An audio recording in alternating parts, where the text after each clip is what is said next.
अब दुनिया जो है वो कारकस की मार्केट नहीं है, हड्डी के साथ पूरा कारकस भेजने की या 4 पीस भेजने की नहीं है। अब दुनिया किसकी है? दुनिया है बोनलेस, चिल्ड और वैक्यूम पैक की।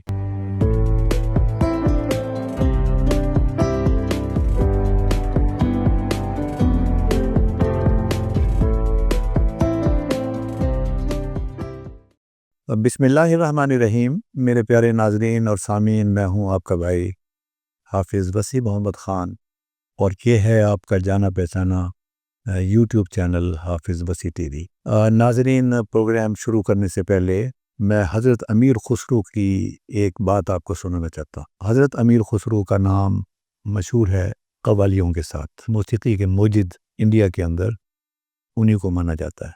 उनकी एक कव्वाली थी जिसका एक फ़िक्रा था, दरिया बेहुबा बंदर। कव्वाली ज़ोरों पर थी और एक आदमी पर हाल पड़ रहा था। बार बार वो कव्वाल को कहता है, इसी को दोहराओ, दरिया बेहुबा बंदर। अब दूसरे लोग परेशान हुए कि कव्वाली पूरी क्यों नहीं हो रही, तो उससे पूछा गया कि ज़रा ठहर जाएं, ये बताएं आपको किस चीज़ पर हाल पड़ रहा है। तो उसने जवाब दिया, मुझे इस बात पर हाल पड़ रहा है कि जब दरिया के अंदर बंदर बहा जा रहा होगा, वो उस वक़्त कैसा मंज़र होगा, कैसा खूबसूरत मंज़र होगा। तो ये हम प्रोग्राम जो है 18 प्रोग्राम कर चुके हैं लाइफ स्टॉक फैटनिंग के बारे में। तो आज 19वां प्रोग्राम है और हम जानना ये चाहते हैं कि वो दरिया में हुबा बंदर वाली बात ना हो, हम अपने सुनने वालों से पूछें कि उनके सवालात कौन कौन से हैं। तो ये पहला सवाल आप सुनिए, ये सरदार उबैदुल्लाह लूनी साहब का सवाल है। अस्सलाम वालेकुम सर। पहला तो सवाल ये है कि हमें जो आपको मीट की ज़रूरत है, जो दुनिया की डिमांड है, उसके मुताबिक हमें फीड के फार्मूले दिए जाएं कि भाई ये फीड, और किसान अपने ही फीड बना ले तो बेहतर है, क्योंकि कंपनियां पीछे वाली बच्ची बुच्ची एक्सपायर फीड फिर आगे मिला के देते हैं, आगे के मिला के देती हैं। तो अगर अब आजकल अजनास का बुरा हाल है, बहुत सस्ती बिक रही हैं, अपनी गंदम 2 साल से रोल रही है। अगर हमें आप सही फार्मूले दे देंगे फीड के, तो हम अपनी छोटी चक्की वगैरह बना के इनको फीड को फ्रेश फ्रेश ताज़ी, जो अपनी गंदम है, जो अपनी चीज़ें अपने पास पड़ी हैं, नहीं तो कुछ चीज़ें हम मार्केट से अच्छी ढूंढ के ख़रीद के अपना ही फीड बना के दें जानवरों को, ताकि बेहतरीन रिज़ल्ट आए और आपको मयारी जानवर हम पाल के दे सकें।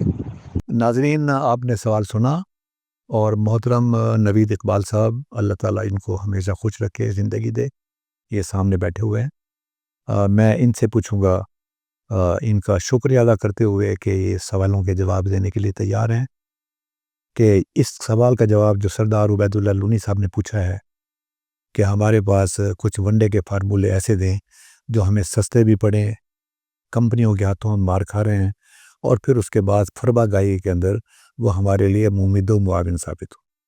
जनाब। बहुत शुक्रिया हाफिज़ साहब। और अबैदुल्ला साहब हमारे बहुत पुराने लिसनर हैं और ये हमारे हर प्रोग्राम के ऊपर अपने कमेंट्स भी देते हैं और हमें अप्रिशिएट भी करते हैं, हमारी हिम्मत भी बंधाते हैं। और इनका जो ये क्वेश्चन है फीड के बारे में, ये अक्सर लोग इस सवाल को करते हैं।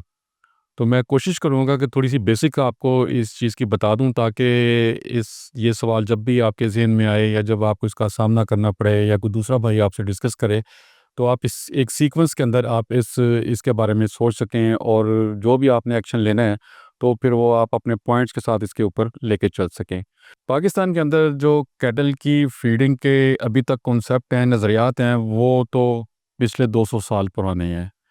और उसके अंदर भी जब हम लोगों ने इस खित्ते के अंदर कैटल पालने शुरू किए, बच्चे कह लें आप या कट्टे कह लें, तो उनके 2 मकसद थे। एक तो मकसद था कि गोश्त के लिए या दूध के लिए कैटल बनाए जाएँ, और उस वक़्त ज़्यादा दूध का मसला था, गोश्त का मसला ज़्यादा नहीं था। क्योंकि गोश्त के लिए हम वो कैटल यूज़ करते थे कि जो बूढ़े हो जाते थे, बच्चों से फ़ारिग हो जाते थे, दूध से फ़ारिग हो जाते। तो 2 किस्म के हमारे यहाँ कैटल की कैटेगरी बनी। एक वो कैटल थे कि जिन्होंने दूध के लिए इस्तेमाल होना था, उस नस्ल को आगे बढ़ाना था। दूसरे वो जानवर हमने यहाँ पे बढ़ाए आगे की तरफ, जिन्होंने बारबरदारी के अंदर काम करना था। गड्ढे गड्ढे उस वक़्त होते थे, वो उनको खींच के लेके जाते थे। बैलगाड़ियाँ होती थीं, उसके बाद हल चलाने के लिए काम आते थे। फिर वो कुएँ से पानी निकालने के लिए उनको यूज़ किया जाता था। तो ये 2 किस्म की कैटेगरीज़ हमारे यहाँ डेवलप हुई और इनकी फ़ीड भी इसी हिसाब से लोगों ने सोचनी शुरू की और उनको देनी शुरू की और वो वैसे ही डेवलप हुए। लेकिन जब हमारी सोसाइटी के अंदर मशीन का अमल दखल ज़्यादा बढ़ा और ट्रैक्टर आ गया, मोटर आ गई, इलेक्ट्रिसिटी आ गई और इसके बहुत सारी चीज़ें आ गई और हमारी जो एग्रीकल्चर थी वो ऑटोमेशन की तरफ चली गई, तो जो हमारे कैटल का यूज़ था बारबरदारी के लिए या जिसको हम ड्रॉट्स कहते थे, वो ख़त्म हो गया। अब हमारे यहाँ जो कैटल का इस्तेमाल है वो 2 चीज़ों के लिए, एक है दूध के लिए, दूसरा है मीट के लिए। अब ये 2 यूज़ हैं। अब जो दूध का कैटल है, उसके लिए फ़ीड की रिक्वायरमेंट बिल्कुल डिफरेंट है, जिसका ताल्लुक काऊ की या बफ़लो के लाइफ़ साइकिल के साथ है कि वो उस वक़्त किन स्टेप से गुज़र रही है और उसके बाद उस वक़्त वेदर क्या है, क्लाइमेट क्या है और किस क्वालिटी का दूध चाहिए। ये 3-4 चीज़ें रख कर तो उसकी फ़ीड के बारे में डिसाइड किया जाता है। इसी तरह जो हमारे मीट के लिए कैटल है, इनकी भी जो फ़ीडिंग है, इसका कोई कोई आपको फ़ार्मूला, जो लोग कहते हैं ना हम आपको फ़ार्मूला दे देते हैं, तो वो बेसिकली आपको किसी एक जगह पे लाके खड़ा कर लेते हैं, जिससे ना आप आगे की तरफ जा सकते हैं, ना पीछे की तरफ जा सकते हैं। अब जो कैटल की फ़ीडिंग है, इसके कोई पेट फ़ार्मूले नहीं है, फ़िक्स पहाड़े नहीं है इसके। अब क्या है कि अब सबसे पहले कैटल है कि कैटल की उस वक़्त ऐज क्या है, सबसे ज़्यादा इम्पोर्टेंट चीज़ है और वो मीट प्रोडक्शन की किस स्टेज से गुज़र रहा है। मसलन अभी एक बच्चा पैदा हुआ है, वो अपनी माँ के साथ है, उसको दूध पिलाना है 6 से 8 महीने तक आपने उसको दूध पिलाना है। उसके बाद आपने उसकी वीनिंग करवानी है, उसको दूध छुड़वाना है। अब दूध छुड़वाते हुए जो उसकी फ़ीड होगी, वो उसमें 3, 4, 5 चीज़ें, जो न्यूट्रिशनिस्ट है, जो उसके ऊपर डॉक्टर साहब हैं, वो दोनों डिसीज़न करेंगे कि भई इसको हमने कौन-सी अब फ़ीड देनी है, इसका दूध छुड़ाने की तरफ जा रहे हैं और ये पिछले जो 7-8 महीने उसके इस तरह गुज़रे हैं और अब क्लाइमेट ये है, वेदर ये है और अगले जो 15-20 दिन, 1 महीना, डेढ़ महीना जिसमें इसने पूरे प्रोसेस में से गुज़रना है, उसके लिए हम इसको पहले 5 दिन ये फ़ीड देंगे, अगले 10 दिन ये फ़ीड देंगे, उसके बाद इस फ़ीड पे आ जाएगा, ताकि ये जो सॉलिड फ़ीड इसने लेनी है, जो इसने चारे खाने हैं, जो इसने वंडा खाना है, जो इसने सालिश खानी है, उसके लिए इसका जो निज़ाम-ए-इंहिज़ाम है, वो उसके साथ-साथ अलाइन हो जाए। अब इसका जो फ़ैसला है, वो वक़्त के ऊपर होगा कि उस वक़्त उस कैटल को आपने 4 चीज़ों में से कौन-सी ज़्यादा चीज़ देनी है। उसमें एनर्जी है, प्रोटीन है, मिनरल्स हैं और विटामिन्स हैं। अब कैटल के लिए ना तो तूड़ी कोई चीज़ है, ना सालिज कोई चीज़ है, वो इनको ऐसे देखता ही नहीं है उसका सिस्टम। उसका सिस्टम देखता है कि उस वक़्त उसको किस चीज़ की ज़रूरत है, उसको क्या फ़ीड दी जा रही है, उसमें उसका जो निज़ाम उसमें से उसको वो चीज़ को एक्सट्रैक्ट करता है। अब आपको यहाँ पर न्यूट्रिशनिस्ट की ज़रूरत है, जो बंदा डीवीएम डॉक्टर हो, उसने न्यूट्रिशन के अंदर, खुराक बनाने के अंदर, खुराक फ़ॉर्मुलेशन के अंदर और फिर उसको बैलेंस करने के ऊपर, बैलेंस करना बहुत ज़्यादा ज़रूरी है कि वो एनवायरनमेंट को देखते हुए, कैटल की कंडीशन को देखते हुए, उसकी ब्रीड को देखते हुए, अब आपने उससे दूध लेना है, दूध किस किस्म का लेना है और उससे आपने गोश्त लेना है, गोश्त किस किस्म का लेना है। उसके साथ वो पीरियडिकली वक़्त टू वक़्त उसकी फ़ॉर्मूला चेंज करेगा। तो इस तरीके से ये काम आगे बढ़ता है। अब ज़्यादा क्योंकि हम डिस्कस करते हैं फ़ीड लॉट के लिए, अब हम 2 चीज़ों को हम यहाँ पे डिस्कस नहीं कर रहे। एक एक स्टेप है जहाँ पे बच्चा पैदा हुआ, काऊ काफ ऑपरेशन। वहाँ पे तो उसने दूध पीना है। वहाँ पर उसको वीनिंग करवानी है। वीनिंग क्या कहते हैं हमारी साइंस के अंदर, कि जब उसका दूध छुड़ाया जा रहा है और उसको आप सॉलिड पे लेके आएँगे स्टेप टू स्टेप स्टेजेस के साथ। उसके बाद उसकी बैकग्राउंडिंग स्टार्ट होती है। अब बैकग्राउंडिंग के बाद वो जो कैटल है वो आता है फील्ड लॉट के अंदर। अब फील्ड लॉट के अंदर सबसे पहले ये देखा जाता है कि हमने मीट की क्वालिटी क्या लेनी है। अब मीट की क्वालिटी है, जो उसके स्टैंडर्ड्स तय हैं। मसलन सबसे पहले कि इसकी जो फ़ैट का कलर है, वो येलो नहीं आना चाहिए। जब इसको ज़िबा करें, तो फ़ैट का कलर येलो नहीं आना चाहिए। अगर हमें उसे ग्रेडेड मीट लेना है, तो उसके ऊपर हमने उसको हाई एनर्जी देनी है, ताकि उसके ऊपर फ़ैट चढ़े और मार्बलिंग आए। और अगर हमने उसे लीन मीट लेना है, तो फिर हमें उसको प्रोटीन ज़्यादा देनी पड़ेगी। अब ये जो डिसीज़न है, ये डिसीज़न्स होंगे न्यूट्रिशनिस्ट के। ये ना मैं आपको अभी बता सकता हूँ, ना दुनिया का कोई माहिर तरीन आदमी आपको एक दफ़ा छाप कर तो वो पूरी किताब दे सकता है कि अब आपने ये फलाँ जगह पे ये करना है। उसके बाद आपके पास ऑप्शंस क्या हैं?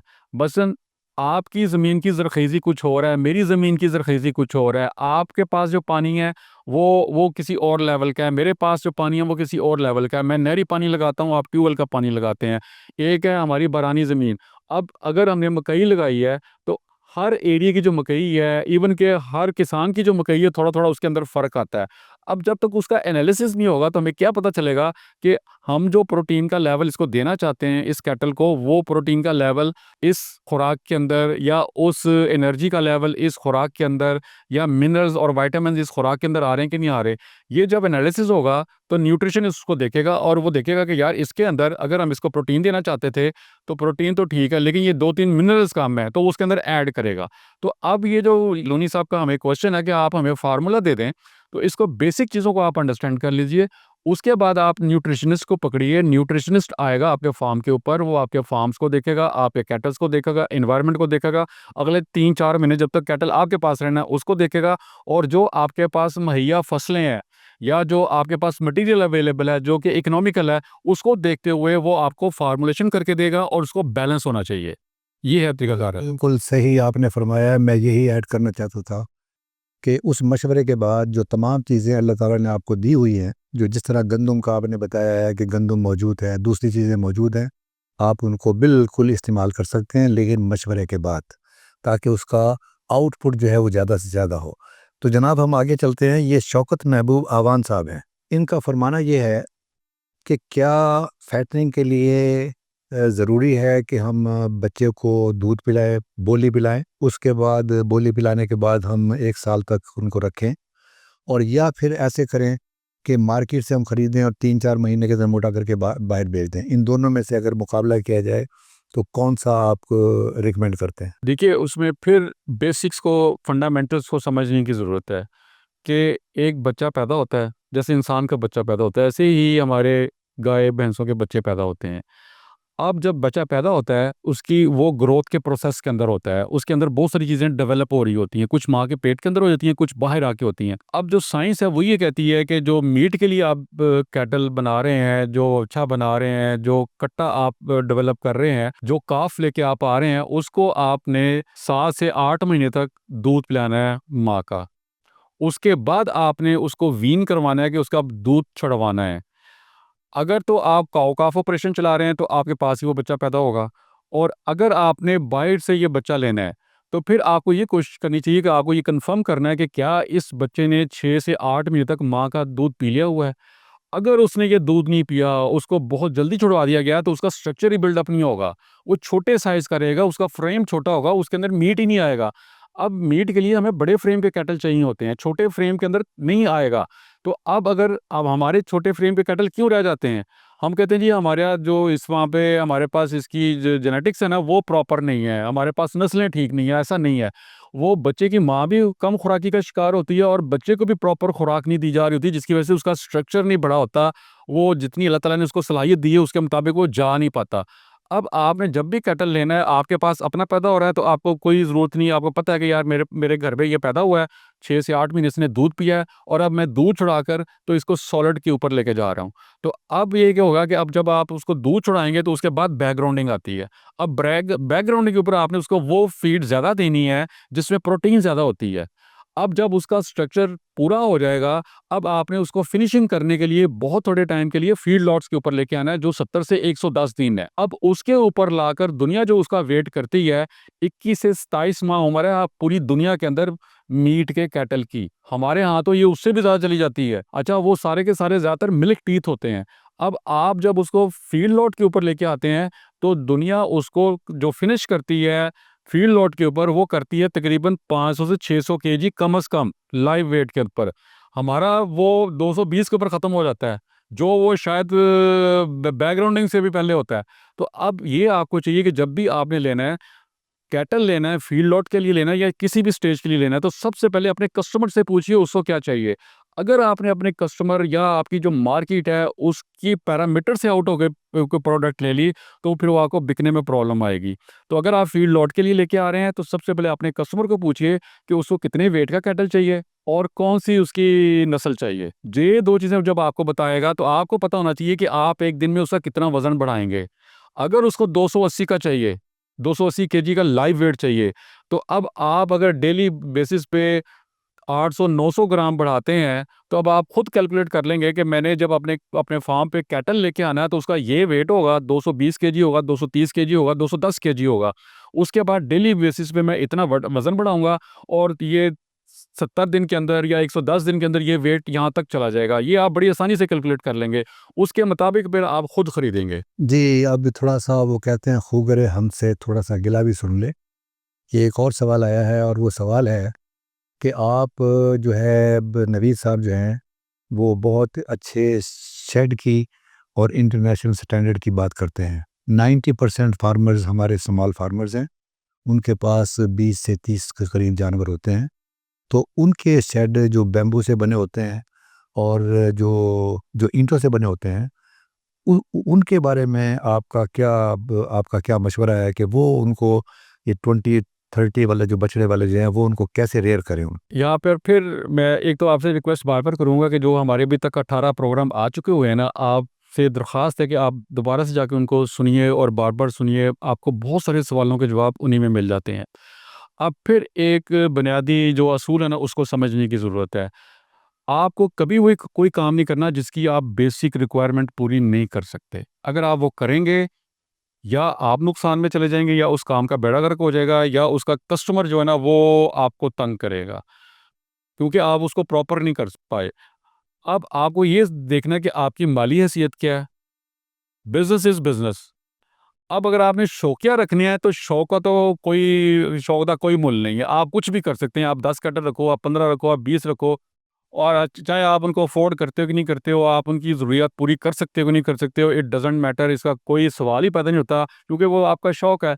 लेकिन अगर आपने बिज़नेस करना है तो सबसे पहले सोचिए कि आप जो मीट प्रोडक्शन की स्टेजेज़ हैं, इसके जो मराहिल हैं, उसमें से किस मरहले के ऊपर आप सबसे बेहतर काम कर सकते हैं।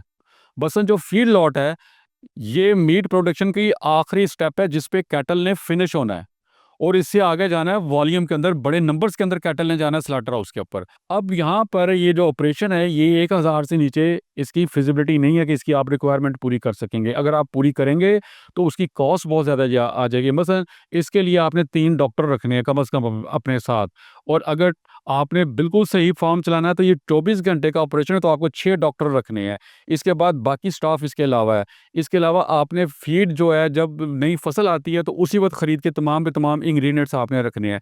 इसके अलावा और बहुत सारी चीज़ें हैं जो फिनिशिंग के ऊपर कैटल आया होता है, उसकी रिक्वायरमेंट को पूरा करना है, और उसके बाद फिर आपका जो कस्टमर है उसको नंबर्स में चाहिए, वो कसाई नहीं है अब आपका कस्टमर।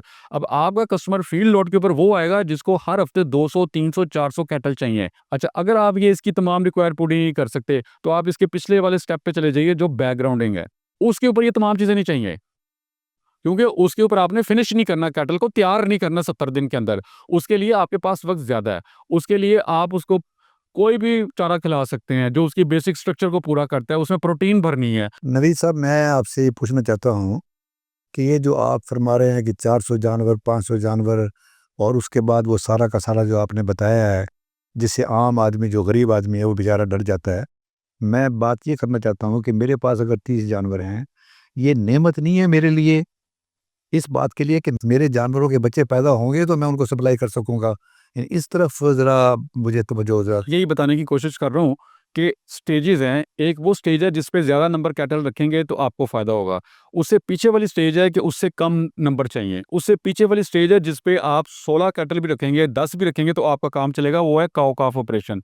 अगर आपको फाइनेंशियल कंस्ट्रेंट, आपके पास वसाइल ज़्यादा नहीं है और आप ये काम करना चाहते हैं, तो इस स्टेज के ऊपर आ जाइए। ये भी इसी काम का हिस्सा है।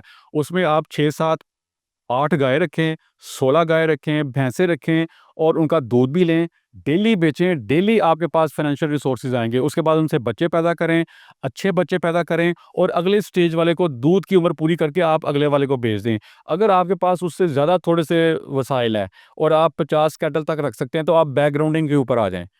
काऊ काफ ऑपरेशन से बैकग्राउंडिंग के ऊपर आ जाएँ। अगर आपके पास 1000 कैटल की रिसोर्सेज हैं और आप ये कर सकते हैं, तो फिर आप इस स्टेज के ऊपर आ जाएँ। अब एक फील्ड लॉट को कैटल देने के लिए पीछे कम से कम 300 बैकग्राउंडर्स चाहिए जो जो बैकग्राउंडिंग करते हैं। उसके पीछे कम से कम 1000 काऊ काफ ऑपरेशन चाहिए जो बच्चे पैदा कर रहा है। ये इतना बड़ा ऑपरेशन है। हम लोग शायद सोचते हैं कि इसमें मैक्सिमम जो प्रॉफिट है वो फील्ड लॉट के ऊपर है। ऐसा नहीं है, हर स्टेप के ऊपर वैसे ही प्रॉफिट है।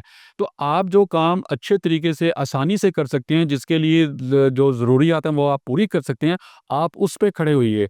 आप रोमांटिकली मत सोचिए, आप उसी प्रोसेस का हिस्सा हैं। कोई आखिरी स्टेज पे खड़ा हुआ है, कुछ उससे पीछे वाली स्टेज पे खड़े हुए हैं और बहुत सारे उससे पिछली स्टेज वाले पे खड़े हुए हैं और सबका इसमें प्रॉफिट है। कोई ऐसी जगह नहीं है जहाँ पे प्रॉफिट कम हो। तो अगर आपके पास वसाइल कम है, आप कम कैपिटल रखना चाहते हैं, आपके पास जगह कम है, तो काओ काफ ऑपरेशन पे आ जाइए। रोज़ाना पैसे आएँगे। उससे ज़्यादा आपके पास वसाइल हैं तो बैकग्राउंडिंग पे ऊपर आ जाइए। उससे ज़्यादा पैसे हैं तो फिर आप फील्ड लॉट के ऊपर आ जाइए। मैं जनाब, ये अगला सवाल है सर चौधरी जावेद गुजरात साहब का। ये गुजरात से हैं चौधरी जावेद साहब। उनका कहना ये है कि वनडे का फार्मूला फैटनिंग और मिल्किंग के लिए। उसमें ऐसा है कि जो मिल्किंग है वो मेरा सब्जेक्ट नहीं है और उसमें मैं कोई ज़्यादा महारत भी नहीं रखता हूँ, बल्कि बिल्कुल नहीं रखता हूँ। तो इसलिए मैं उसके ऊपर तो आपको कोई इसके ऊपर रिप्लाई नहीं कर सकता।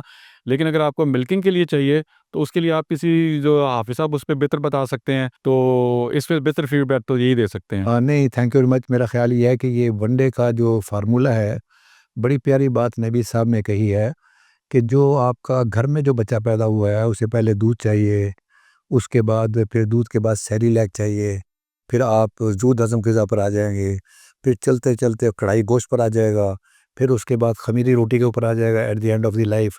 तो ये असल बड़ा एक पूरा का पूरा इसको सब्जेक्ट है, पूरा का पूरा प्रोग्राम चाहिए। तो इंशाअल्लाह ताला वी विल होल्ड। अगले सवाल की तरफ आते हैं। जनाब आसिम नवाज़ साहब फैसलाबाद से 2 सवाल उन्होंने पूछे हैं। एक सवाल तो ये है कि जो पाकिस्तान का जो गोश्त है, हमारे जानवरों का गोश्त, मीट, ये टेस्ट के अंदर बाहर की दुनिया के अंदर इसकी कोई वैल्यू है? नंबर 2, कि जब हम बाहर की कीमतों का फ़र्क करते हैं तो क्या उसके अंदर हमें कोई एज हासिल है? ये पहला सवाल है। दूसरी बात ये है कि जो हमारे यहाँ मेल पैदा हो रहे हैं होस्टिन फ्रीजियन के, क्योंकि फ्रीजियन काउस काफ़ी इम्पोर्ट हुई हैं, अब उनके बच्चे आ रहे हैं, क्या इनकी भी कोई मार्केट है बाहर? अब आपके कितने क्वेश्चन हो गए? 3 क्वेश्चन है आपके ऑलमोस्ट। पहला क्वेश्चन दोबारा से कीजिए। पहला सवाल है कि पाकिस्तान का जो जानवर है, जब इंटरनेशनल मार्केट में जाता है, इसको अपने टेस्ट की वजह से और क्वालिटी की वजह से कोई एज हासिल है? ये पहला सवाल है। अगर मैं आपसे पूछूँ, अगर आप ये बिज़नेस पहले कर रहे हैं, मैं आपसे पूछूँ कि ज़रा आपने जो आप ये बच्चा पाल रहे हैं, ये जो कट्टा पाला है, मुझे इसको टेस्ट को ज़रा डिफ़ाइन कर दीजिए, तो आप डिफ़ाइन कर सकेंगे उसको? नहीं, क्योंकि हमने कभी उसको डिफ़ाइन ही नहीं किया। और जब जिस चीज़ को हमने कभी डिफ़ाइन ही नहीं किया, उसको एक्सप्लेन कैसे करेंगे, ये मुझे बताइए ज़रा? अच्छा, नहीं, हम इसको आसान कर लेते हैं। एक गोश्त सोमालिया से आ रहा है, एक गोश्त न्यूज़ीलैंड से आ रहा है। हमारी तरफ से जाने वाला जो गोश्त है, क्या वहाँ की पब्लिक जिन ममालिक में हम भेज रहे हैं, क्या उसको प्रेफ़र करती है? मैं इसको दोबारा से जवाब देने की कोशिश करता हूँ। हमारे पाकिस्तान के अंदर कोल्ड ड्रिंक बनते हैं, बहुत सारी कंपनियाँ बनाती हैं, सबके नहीं चलते। वजह उसकी क्या है? कि चीज़ उसी प्रोडक्ट चलती है जो बता सकता है कि मेरी प्रोडक्ट के अंदर चीज़ क्या है। मसलन आपने मीट बेचना है, तो मीट इसलिए नहीं चलेगा कि ये सोमालिया से आया हुआ है, तो ये अफ्रीका का मुल्क है, तो ये निकम्मा तरीन मीट है। ये जो मीट है पाकिस्तान से आ रहा है, ये मुसलमान है सारे के सारे और बड़ा अच्छा काम करते होंगे, तो ये नंबर 1 होगा, ऐसा कोई सिस्टम नहीं है। पाकिस्तान के अंदर अगर 10 लोग एक्सपोर्ट करते हैं और उसमें से सिर्फ एक बंदे को अपने मीट का पता है, उस मीट को प्राइस मिलेगी, 9 मीट वालों को बिल्कुल प्राइस नहीं मिलेगी उसकी। ये कन्फर्म कर लीजिए। अच्छा, मुझे अब ज़ाती तौर पर तजुर्बा है और मैं यहाँ पर थोड़ा-सा आपसे इजाज़त चाहूँगा डिफ़र करने की, और वो ये है कि रियाज़ के अंदर, सऊदी अरब के अंदर जब हमें भी रहा करते थे, तो वहाँ जो पाकिस्तानी बकरों का गोश्त जो था वो ₹20 किलो, 20 रियाल किलो का था, और जो न्यूज़ीलैंड, ऑस्ट्रेलिया से था वो 7-8 का था। इसी तरीके से जो पाकिस्तान के मुकाबले में जो सबसे अच्छा गोश्त था वो सीरिया का गोश्त था। मेरा ख़्याल है सवाल ये है कि लोगों की जो जनरल पसंद है। सर, उसमें अब दुनिया बहुत चेंज हो चुकी है। मसलन मैं अभी 1 माह सऊदीया रह के आया हूँ, वहाँ पर बीफ 970 रियाल में भी बिक रहा है पर केजी। ये $250 बनते हैं और हमारा मीट सब खर्चे डालकर सऊदीया पहुँचाकर $6 में लेने के लिए कोई बंदा तैयार नहीं है। आप इससे अंदाज़ा कर लीजिए कि अब जो दुनिया के अंदर क्वालिटीज़ के पैरामीटर्स हैं, वो और उसके जो स्टैंडर्ड्स हैं वो डिफ़ाइन हो चुके हैं। अब सिर्फ़ ये नहीं है कि ये जो मीट है ये पाकिस्तान से आ रहा है, तो ये बड़ा क्वालिटी का होगा, ये ब्राज़ील से आ रहा है, ये बड़ा क्वालिटी का होगा। मुल्क से आ रहा है, किस कंपनी से आ रहा है, ये सबसे ज़्यादा इम्पोर्टेंट चीज़ हो गई है और वो इम्पोर्टेंट किस क्वालिटी को मेंटेन कर रही है और दुनिया उसको मानती है। अब अगर आपने गोश्त एक्सपोर्ट करना है तो क्वालिटी आपको दुनिया को बतानी पड़ेगी और हर कैटल में वो क्वालिटीज़ एज़ इट इज़ लेके आनी पड़ेगी। अभी हमारे 10 कैटल जाते हैं, 10 की क्वालिटी मुख्तलिफ है। 10 का मीट का कलर डिफरेंट है, 10 की जो चर्बी का कलर है, जो उसकी फैट का कलर है वो डिफरेंट है। उसकी शेल्फ लाइफ डिफरेंट है, उसका टेस्ट डिफरेंट है, उसकी जूसीनेस डिफरेंट है, उसकी टेंडरनेस डिफरेंट है। क्यों? कि वो किसी एक सिस्टम से तो निकल के आ नहीं रहा, और जो उसको बनाने वाले हैं उन सब के अपने-अपने फ़ार्मूले हैं। वो एक बंदा जो बेचारा एक्सपोर्ट कर रहा है, वो 2 केटल आपसे लेता है, 2 मुझसे लेता है, 2 हाफ़िज़ साहब से लेते, 2 तीसरे से लेता है। एक ने उसको सिर्फ़ तूड़ी पे रखा हुआ है, दूसरा उसको सूखी और जो हम घरों में रोटियाँ छोड़ देते हैं, वो खिला रहा है, तीसरा जो है वो उसको सालिश पे रखा हुआ है, चौथा साथ वंडा भी दे रहा है। अब इन तमाम की क्वालिटी डिफ़रेंट है। अब इसकी प्राइस कैसे लगेगी? हम जो कहते हैं ये ब्राह्मण है, ये एंगस है, ये कूबे है, अब उनकी प्राइसेज़ जो हैं वो बहुत ज़्यादा है। उसकी वजह ये है कि उनके फार्म्स, उनके फार्मर्स, उनके ब्रीडर, उनके बैकग्राउंडर एक पूरे निज़ाम के साथ चल रहे हैं, जो क्वालिटी दे रहे हैं, और वो क्वालिटी पूरा साल एक जैसी रहती है। उसके साथ प्राइस अटैच है हर चीज़ की। अगर हम ये काम कर लेंगे तो हमारी प्राइस है, और अगर हम ये काम नहीं करेंगे तो हमारी प्राइस दुनिया में सबसे नीचे है। वो बंदा ये लेगा जिसको कहीं से मीट नहीं मिलता। आपकी बातों से मैं मतलब ये समझा हूँ कि मुझे दोबारा आपके जो 18 प्रोग्राम हैं वो देखने चाहिए। बिल्कुल देखने चाहिए। फिर मतलब ये पता चलेगा कि क्वालिटी का और मार्केट इंटरनेशनल कंपटीशन वो उसका तस्वुर आएगा, और उसके मुताबिक जो है मैंने अपनी चीज़ों को मैं यहाँ पे आपको एक और चीज़ बताता हूँ। अब दुनिया जो है वो कारकस की मार्केट नहीं है, हड्डी के साथ पूरा कारकस भेजने की या 4 पीस भेजने की नहीं है। अब दुनिया किसकी है? दुनिया है बोनलेस, चिल्ड और वैक्यूम पैक की या फ्रोज़न की। अब जो मीट है खाने वाला, जिसको इंसान ने पका के खाना है, वो जाएगा बोनलेस, चिल्ड और वैक्यूम पैक, और 120 दिन की शेल्फ लाइफ के साथ। अब दुनिया मांगती है 120 दिन की शेल्फ लाइफ। अगर उस मीट की शेल्फ लाइफ 120 दिन की है, वो उठा के समुद्र में फेंकेगी, सहरा में फेंकेगी, और आपको ना पैसा देगी, और आपको आगे के लिए वो आपको ब्लैकलिस्ट भी कर देगी। अच्छा सर, ये अब ये इम्तियाज़ बुखारी साहब हैं डिस्ट्रिक्ट लिया से, इन्होंने एक पूरा सवाल जो है वो पूरी की पूरी फिजिबिलिटी मांगी है कि कौन सी मार्केट है, 30 टू 40 एनिमल्स जो है वो मुझे, उसका शेड का डिज़ाइन क्या है, नंबर ऑफ़ जो आदमी चाहिए हेल्पिंग हैंड्स वो। उनके लिए मेरी गुजारिश ये है कि यहाँ 16 कूपर रोड लाहौर, यहाँ पर लाइफ स्टॉक डिपार्टमेंट का हेड ऑफिस है, और यहाँ पर 25 जानवरों की इनको फिजिबिलिटी रिपोर्ट मिल जाएगी, जिसमें ये तमाम चीज़ें जो सवालात इन्होंने पूछे हैं, कितने आदमियों की ज़रूरत होगी, कहाँ-कहाँ से ख़रीदे जा सकते हैं, कहाँ-कहाँ बेचे जा सकते हैं। अच्छा, अब जो 25 से ऊपर जाना चाहते हैं 100 पर, तो ये ज़रा लिख लीजिएगा samida.org, SMEDA.org। ये समीडा पाकिस्तान की कंपनी है, लाहौर में इसका दफ्तर है। आप इसकी वेबसाइट का मैंने आपको बताया है, samida.org, वहाँ पर आप जाएंगे तो वहाँ आपको फिजिबिलिटी मिलेगी 100 एनिमल्स की और 500 एनिमल्स। तो ये आपके तमाम सवालों का जवाब यहाँ से इंशाल्लाह ताला ये मिल जाएगा, और you will get the answer. इसलिए कि इसके लिए पूरा का पूरा लेक्चर चाहिए, ये सवाल जवाब नहीं है, ये पूरी की पूरी तकरीर चाहिए। यहाँ मैं दोस्तों के लिए एक गुजारिश करना चाहूँगा कि आप एक कैटल पालना चाहते हैं, पालिए उसको। आप 30 पालना चाहते हैं, पालिए। आप 1000 पालना चाहते हैं, पालिए। अच्छा, हर चीज़ की ना एक फिज़िबिलिटी होती है।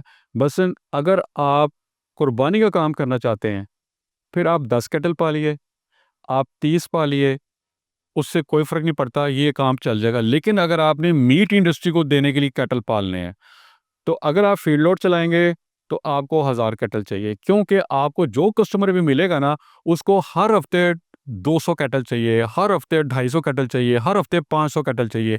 वो जब तक पीछे वॉल्यूम नहीं खड़ा हुआ ना, वो कस्टमर आपके साथ आएगा ही नहीं। अगर आप चाहते हैं कि आप 25 कैटल पालें और मीट इंडस्ट्री को ये दें, तो उसमें आपको नुकसान होगा बेसिकली। आप ईद के लिए काम करेंगे, 25 वाला काम चल जाएगा। आप पूरा साल पालेंगे उसको, पालते रहिए, कभी गलती होगी, कभी ठीक होगा, कभी वो ज़्यादा वज़न गेन कर लेगा, कभी कम करेगा, लेकिन ईद तक चलते-चलते वो बन जाएगा। आप कोई भी फ़ार्मूला उस पे लगाना चाहेंगे, कोई तजुर्बा कभी करना चाहेंगे, कोई भी वो सब पे वो भुगत लेगा उसको। लेकिन जिसको आपने लिमिटेड टाइम के अंदर तैयार करना है और तैयार करके इंडस्ट्री को देना है स्टैंडर्ड के साथ, उसके साथ ये सिलसिला नहीं चलेगा। अच्छा, ये आखिरी सवाल है, और सवाल असल चूँकि रिपीट किए हुए हैं, सरदार मार आफ्ताब भट्टो साहब का भी सवाल है, लेकिन वो बकरियों के बारे में है। तो आज हम चूँकि कैटल की बात कर रहे हैं तो इसलिए हम उसको नहीं ले रहे हैं, लेकिन ये एक सवाल बड़ा इम्पोर्टेंट है। ये कमर साहब ने असल भेजा है रहीम यार ख़ान से, और ये फरमा रहे हैं कि एक कंपटीशन है जानवरों को मोटा करने के लिए। फीड कंपनीज भी कहती हैं कि जी आपका एक दिन में 2 किलो भी बढ़ा देगी, 1.5 किलो भी बढ़ा देगी और 1 किलो भी बढ़ा देगी, लेकिन अंदर जो खुदा का खौफ नहीं होता उसमें वो हार्मोन्स, ग्रोथ हार्मोन्स इस्तेमाल करते हैं, एंटीबायोटिक्स इस्तेमाल करते हैं, स्टेरॉइड इस्तेमाल करते हैं, यूरिया, नॉन प्रोटीन यूरिया, वो उसका इस्तेमाल करते हैं। इसका जो जब ये हम गोश्त बाहर भेजते हैं तो इस एक तो चेक वहाँ पर होता है या नहीं होता, दूसरा अगर वो वहाँ नहीं जाता और हमारे मुल्क में जाता है तो इंसानी सेहत पर उसका क्या असर पड़ता है? देखिए, एंटीबायोटिक्स जो आप कैटल को दे सकते हैं ना, वो सिर्फ़ मेडिसिन के तौर पर दे सकते हैं। वज़न बढ़ाने के लिए आप कोई उसको एंटीबायोटिक नहीं दे सकते। जो ग्रोथ के लिए आप उसको चीज़ें देते हैं, वो भी नहीं आप दे सकते उसको। और ये एथिकली, लीगली, सोशली जुर्म है बेसिकली, कि खाने वाली चीज़ों को आप आर्टिफ़िशियल सपोर्ट करके तो आप बढ़ावा नहीं दे सकते। उसके कैटल के ऊपर बहुत बुरे असरात आते हैं। हम लोग अच्छे लोग नहीं हैं, हमें खालिस दूध पाकिस्तान में मुहैया नहीं है, और अभी हम वो चीज़ कैटल के साथ करेंगे तो पाकिस्तान में तो कोई नहीं पूछने वाला किसी को भी। ये चलता रहेगा, लोग कैंसर से मरते रहेंगे, लोगों को अजीब-अजीब बीमारी होंगी जिनके इलाज कोई नहीं होगा। लेकिन जैसे ही ये बाहर जाता है, तो वहाँ पर एक पूरा निज़ाम मौजूद है। वो क्या है कि अगर ये गोश्त सऊदी अरब में गया है, तो वहाँ पर तो लैब टेस्ट होते हैं मुसलसल, उसमें से निकल सकता है। अगर वहाँ पर किसी शहरी ने खाया और बीमार हुआ और हॉस्पिटल में चला गया, डॉक्टर ने उसको डायग्नोज़ कर लिया कि ये गोश्त खाने से बीमार हुआ, और वो डायग्नोज़ कर लेते हैं, और बहुत सारी कंपनियों को उन्होंने ब्लैकलिस्ट किया है, फाइन किया है और उनको बंद कर दिया है। वो फ़ौरन उस पे एक्शन लेते हैं और पूछते हैं कि आपने ये गोश्त कहाँ से खरीदा था, किस मार्केट से खरीदा था? उस मार्केट तक पहुँचते हैं, उसे कहते हैं बताओ ये तुमने गोश्त कब तुम्हारे पास आया था? अगर तो उसका कसूर होगा, उसको पकड़ेंगे, हैवी फाइन करेंगे। अगर वो बहुत ज़्यादा बड़ा जुर्म हुआ है, वो उसको वो बिल्कुल बंद कर देंगे। अगर उसका कसूर नहीं है, शेल्फ लाइफ थी उसकी अभी, वो कहेंगे बताओ ये किस मुल्क से आया है? उस मुल्क के किस स्लॉटर हाउस से आया है? स्लॉटर हाउस से वो पीछे फार्म के ऊपर आएँगे, व्यापारी तक पहुँचेंगे, उसको सप्लायर तक पहुँचेंगे, और फिर उसको छोड़ेंगे नहीं वो। और सबसे बड़ा नुकसान ये होगा कि आपके मुल्क की एक्सपोर्ट बंद हो जाएगी टोटली। नवीद साहब, मैं आपका बहुत बहुत शुक्रगुजार हूँ और सवालात और भी हैं, लेकिन हमारे पास मुश्किल है वक्त की कि हम पहले ही वक्त से ज़्यादा हम इस पर बात कर चुके हैं।